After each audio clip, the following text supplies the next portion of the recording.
So when Gonzalo Marquez first made it to Major League Baseball, we knew he was going to do a lot. He was basically one of the top players ever from Venezuela when he came in, and his time with the Oakland A's are memorable because he was always doing something as a player off the bench or a pinch hitter or a pinch runner. Now, Gonzalo Enrique Marquez Moya, born in Carupano, Sucre State, Venezuela, March 31st, 1940, played first base and the outfield for the Athletics and Cubs. He played between 72 and 74, but most well known for his 72 World Series title with Oakland. Although baseball references during his career and afterwards showed his year of his birth as 46, his birth certificate showed the true year to be 1940.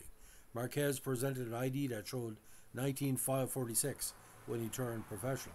Now, left-handed batter, he batted 235, 27 for 115, with one home run, 10 runs batted in, 9 runs, 3 doubles, and 1 stolen bases in 76 games. However, his skill as a contact hitter were visible in the postseason. In 8 playoff and World Series games in 72, he had 5 for 8 with a .625 batting average, with 2 RBIs and 1 run scored. He's still well remembered by the Oakland fans for his contribution off the bench. Marquez was also known as a fielder at first base.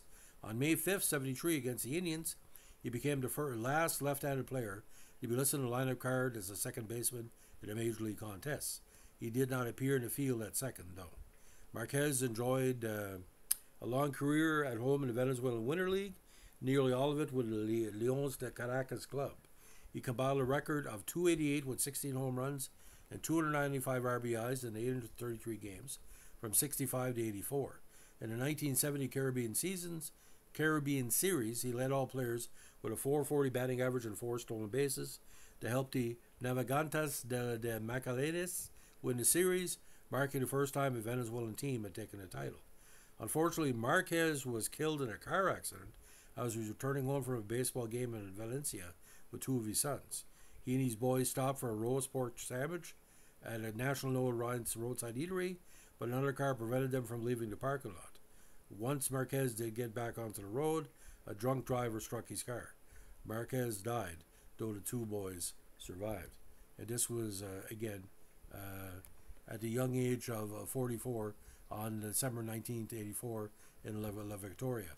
Now, the idea about, again, Marquez, what Dick Williams would put together, and pretty well by Charlie Finley, he had a Venezuelan baseball Hall of Fame for an obvious reason. He would take any situation you would give him and do something with it. And we're going to look at his postseason stats right now. And this is mostly from, again, the 72 where he really stood out. In the regular season 72, he had a .381 batting average, 8 hits and 21 at-bats. So I think what Dick wanted to do is keep him in the lineup for obvious reasons.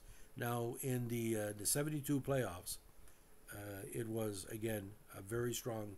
He went 2 for 3 in the ALCS against Detroit with 1 RBI. And in the World Series, he played in 5 games with 5 plate appearances, 3 hits, and 1 RBI. So for the postseason, in 2 series, he batted .625. So whether you make an impact or not has to do with what you do when you're given an opportunity. And Gonzalo Marquez did that. And the Venezuelan players are known for being contact hitters. And this guy, he would have been a perfect fit for the Toronto Blue Jays or the Expos. But like I said, it was just that bird had flown. But like I said, he was making good money in Venezuela, and that's where he had most of his success. And like I said, all the